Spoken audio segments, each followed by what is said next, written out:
La historia comienza con el protagonista limpiando meticulosamente una escena.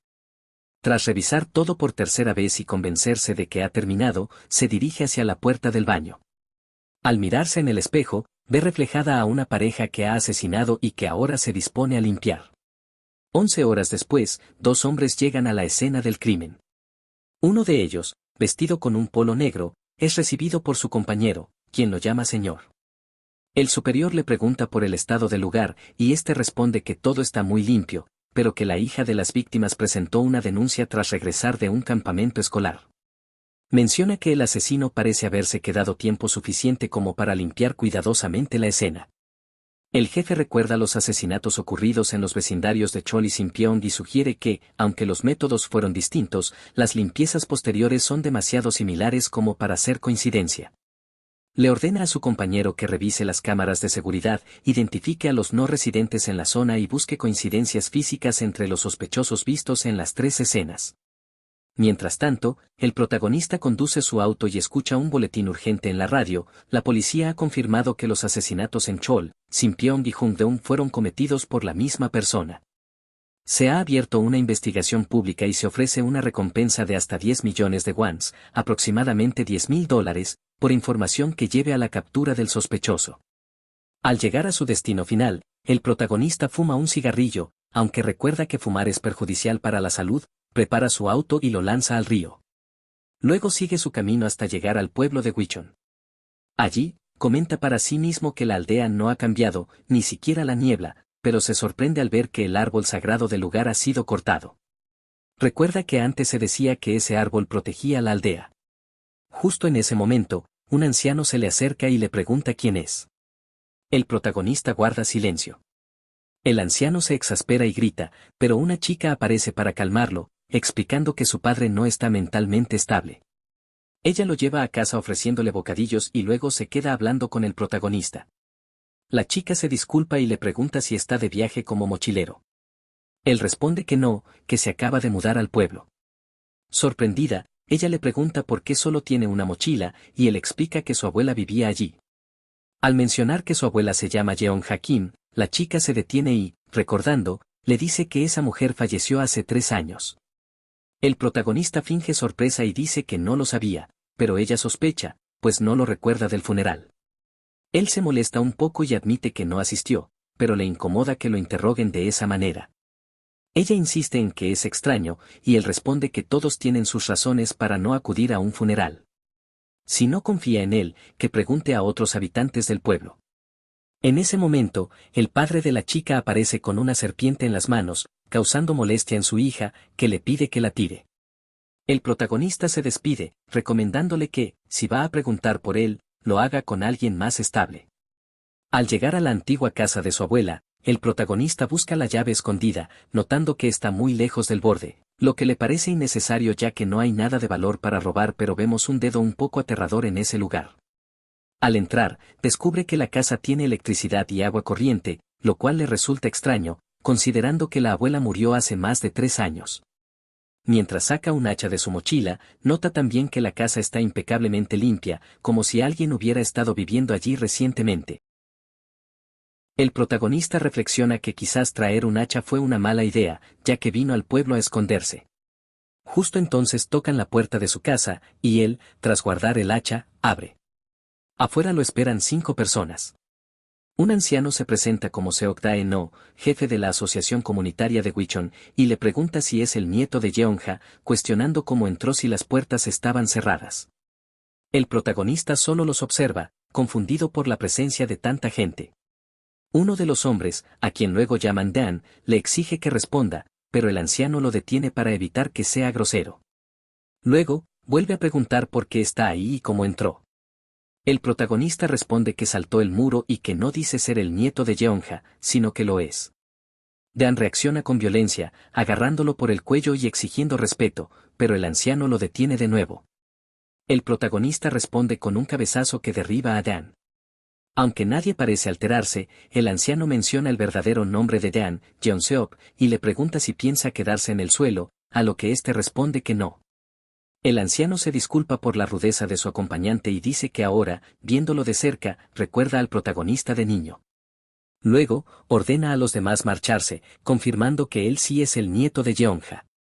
Antes de que se vayan, el protagonista les pregunta por qué la casa está tan limpia.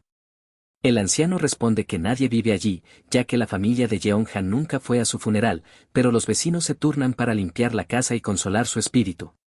Mientras se marchan, Dan le pregunta al jefe si dejará que ese bastardo viva allí. El anciano le señala el techo, donde se ve un espíritu aterrador con brazos largos y aura oscura bailando, y les dice que está bailando de alegría, como si aprobara al recién llegado. En ese momento, la chica del principio observa desde lejos. El protagonista comenta que el recibimiento fue peculiar y que olvidó sus cigarrillos. La chica se le acerca, y él le pregunta si tiene cigarrillos, pero ella lo cuestiona sobre por qué el jefe lo dejó quedarse. Él le devuelve la pregunta y nota que ella parece ofendida. Ella insiste en saber la razón y él responde que probablemente el anciano fue lo suficientemente cuerdo como para ver que realmente es el nieto de Yeonja. La chica, molesta, le dice que se arrepentirá y se va, pero luego se detiene y le pregunta si tiene almohadas. Al responder que no, ella le dice que espere ahí y se marcha corriendo. El protagonista se queda intrigado por su actitud. Minutos después, ella regresa, molesta porque no la esperó.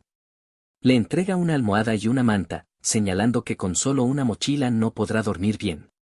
El protagonista le pregunta por qué lo está ayudando, recordándole que él solo se burló de ella. Ella responde que es su forma de disculparse, ya que no le creyó cuando mencionó a la abuela Yeonja, y confiesa que se habría sentido mal si alguien dudara de su propio parentesco. Luego de que ella se va, el protagonista se queda pensativo dentro de la casa. Al observar la almohada destrozada y el resto de los objetos, encuentra algo con un talismán y una expresión aterradora, preguntándose qué es. A la mañana siguiente, el protagonista está entrenando y completa 100 repeticiones de su rutina. Mientras se recupera, observa el talismán que encontró en la almohada y se pregunta qué planea la chica. En otra parte del pueblo, Dan está dentro de un gallinero, robando una gallina. Sally se topa con Cheon, un anciano que le reclama por tomar su gallina nuevamente. Cheon se enoja, le exige que deje de tomarle animales y le pregunta por qué no simplemente compra una. Dan responde con desprecio, insinuando que cuestionar al jefe es peligroso, y termina pidiendo prestada la gallina. Mientras tanto, el protagonista corre por el bosque, pero se cansa rápidamente y dice que debería dejar de fumar. En ese momento, escucha a Cheon y Dan discutiendo. Cheon le reclama otra vez a Dan por la gallina, y Dan lo golpea en la cara usando el ave. Justo entonces, aparece el jefe Seok-dae, quien observa la escena. Le dice a Dan que por eso se estaba tardando y le recuerda que no debe provocar la furia de madre, especialmente en los días nublados. Cuando el jefe se asegura de que Cheon está bien, Dan, preocupado, pregunta qué debe hacer para no provocar esa furia. Seok-dae le responde que no puede preguntarle, porque cometió un pecado y ahora debe cargar con la culpa él solo. En ese momento, el protagonista ve a Dan golpeándose a sí mismo repetidamente, pidiendo perdón y rogando que no se enojen con él, mientras Cheon lo observa. El jefe le pide a Cheon que lo acompañe para pagarle por la gallina, pero él, temeroso, intenta negarse. Seok-dae insiste, debo pagarte por lo que es tuyo. El protagonista, algo desconcertado por lo que acaba de ver, piensa que el pueblo se ha vuelto muy interesante. Detrás de él aparece la chica, que le responde que todo cambió poco después de que ella y su padre se mudaron allí. Le dice al protagonista que debería dejar de espiar a los demás y alejarse, que no es buena idea meterse en líos. El protagonista le pregunta por qué se mete tanto en su vida. Ella responde que simplemente está tratando de ayudarlo, ya que él mismo dijo que quería quedarse a vivir allí. Entonces, el protagonista saca el talismán que encontró en la almohada y le pregunta directamente si fue ella quien lo puso. Al ver su reacción, concluye que fue así, y le explica que no confía en la gente ni en los detalles que no entiende, por eso no pudo ignorarlo. Ella, algo nerviosa, le pregunta si confiará en ella si le dice la verdad. El protagonista le responde que decidirá después de escucharla. Entonces la chica confiesa que el talismán es para protegerse de los fantasmas, ya que hay muchos fantasmas en el pueblo. Él, sarcásticamente, dice que lo puso ahí por si aparecía un fantasma en la casa y, sin más, rompe el amuleto. Ella reacciona molesta, pero el protagonista le dice que ya le había advertido que no confía en nadie y que no cree en el chamanismo, aunque le agradece el gesto. Añade que como el talismán ya está roto, la visitará si llega a ver un fantasma. Ella simplemente lo observa en silencio. Ya caída la noche, vemos a Cheon, aún molesto por lo que ocurrió más temprano. Se queja de que Dan lo golpeó y ni siquiera se disculpó. Dice que Dan le teme al jefe pero lo trata a él como un tonto. Mientras sostiene una gallina amarrada, decapita al ave y afila un cuchillo, diciendo que será el regalo perfecto para ese bastardo de Dan. Cheon va en busca a Van, exigiendo el pago por su gallina. Intenta entrar a la fuerza a la casa preguntando si está allí, y justo en ese momento aparece Van, sorprendido y molesto por la actitud agresiva de Cheon. Le pregunta qué hace y si está loco, insinuando que todo es una broma. Pero Cheon lo ignora y lo saluda tranquilamente. Van, molesto, le pregunta si planea apuñalarlo con lo que lleva y le recuerda el temor que deberían tenerle al jefe y a su madre. Cheon responde irónicamente, diciendo que parece temerles a ellos, pero no a él. Van, desconcertado, le pregunta si está pasando por la pubertad otra vez, mientras Cheon avanza lentamente. Cuando Cheon intenta atacarlo, Van lo esquiva y forcejean por el cuchillo. Van, impactado, lo acusa de estar poseído y termina reduciéndolo, tirándolo al suelo. Le grita con rabia, diciéndole que siempre lo respetó y que no entiende por qué intentó matarlo. Lo golpea varias veces en el rostro, con la furia de alguien traicionado, mientras se pregunta por qué algunos solo aprenden a golpes. A la mañana siguiente, el protagonista sale de la casa algo aturdido y se encuentra con una chica que lo estaba esperando. Ella le dice que hay una reunión de la asociación comunitaria, y que es sobre él. Él se muestra confundido, pero ella lo arrastra sin darle tiempo a cuestionar nada. Antes de entrar al lugar de la reunión, le dice que esté de acuerdo con todo lo que digan. Ya dentro, el jefe del pueblo lo recibe con una actitud imponente y ceremonial, acompañado de varios subordinados. El prota, irritado, se burla de la situación preguntando si es un rey o algo así, y exige saber por qué fue llamado. El jefe, fumando, le responde con calma que quiere saber cómo va a servir al pueblo. El protagonista se niega rotundamente, diciendo que se mudó allí para descansar, no para servir a nadie. Todos se quedan en silencio ante su negativa, y él se marcha, dejando claro que no piensa colaborar. Los hombres murmuran que todos deben servir y que, si no quiere hacerlo, debería irse. El jefe los interrumpe y dice que Madre encontrará un buen uso para ese arrogante. Entonces pregunta por Seon-sik, quien no asistió a la reunión. Van responde que tuvieron una pelea anoche, y el jefe lo felicita por haber salvado a Cheon, insinuando que Cheon estaba poseído o fuera de sí. Luego, con tono sombrío, dice que necesita rezar ante Madre. Fuera de lugar, la chica sigue hablando con el prota, quien molesto le dice que deje de decir oye tantas veces. Ella le pide que le diga su nombre, y él finalmente se presenta como Mumyeong-geo. Ella se alegra, pero le reclama por no seguir su consejo y no apoyar en la reunión. Él le responde que se mudó para descansar, no para involucrarse con el pueblo, mientras enciende un cigarro. Ella le advierte que no debería enfrentarse al jefe, que no sabe con quién se está metiendo.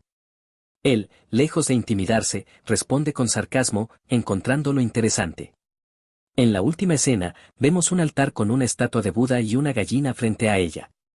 El jefe del pueblo está orando con una mirada escalofriante. Luego, la escena cambia a una visión perturbadora del lugar cubierto de sangre, y el jefe, con una expresión enloquecida, agradece a Madre por la salvación concedida.